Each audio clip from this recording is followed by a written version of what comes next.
வணக்கம் நண்பர்களே! நான் உங்கள் பெரியசாமி ஜோதிடர்.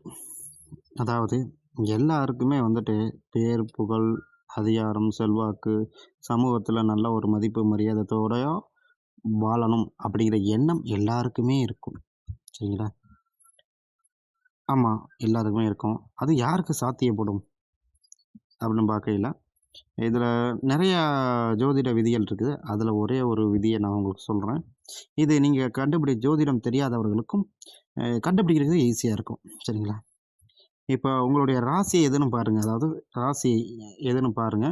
அந்த ராசிக்கு 12வது கட்டத்தில கிளாக் வைஸ்ல எண்ணி வரையில 12வது கட்டத்தில, அதாவது சந்திரன் இருந்த வீட்டிற்கு 12ஆம் வீட்டில், சரிங்களா?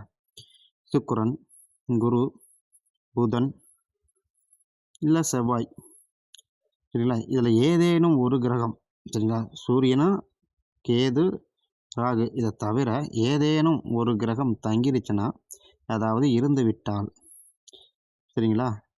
அவர்களுக்கு சமூகத்தில் நல்ல பேரும், நல்ல செல்வாக்கும், பணக்காரனாக பொறப்பாங்க. சரிங்களா? இதில் என்னன்னா ஒரு விஷயம் சொல்லியிருக்காங்கன்னா, திட ஆரோக்கியம் அப்படி என்பது அவர்களுக்கு இருக்கும். எந்த குறையும் இல்லாம வாழ்க்கையில வெற்றி கொடியை நோக்கி போயிருவாங்க. சரிங்களா?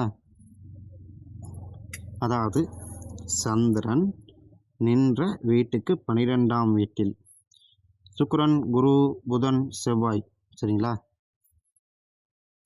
இந்த 4 கிரகங்கள் அமர்ந்து விட்டால், கண்டிப்பா சொல்றேன், நீங்களும் ஒரு நாள் அதோட தசாபுத்தி வரும் காலகட்டங்களில், சரிங்களா? கண்டிப்பாக வாழ்க்கையில் பெரிய அ முன்னேற்றத்தை அடைந்து, நீங்களும் செல்வாக்குடனும், காரு, புகழ், வண்டி, வாகனத்தோடும் நீங்க வாழ்வீர்கள். சரிங்களா? உடம்பு ஆரோக்கியமா இருக்கும். நீங்க ஒண்ணும் கவலைப்பட வேண்டியதில்ல. சரிங்களா? உங்க வாழ்க்கையில எந்த குறையும் இருக்காது. இல்ல சார், எனக்கு லக்னாதிபதி வலுவிழந்து விட்டார். வலு இழந்து விட்டாலும் கூட இந்த யோகம் உங்களுக்கு வேலை செய்யும். சரிங்களா? ஒரு 50%வது வேலை செஞ்சிடும்.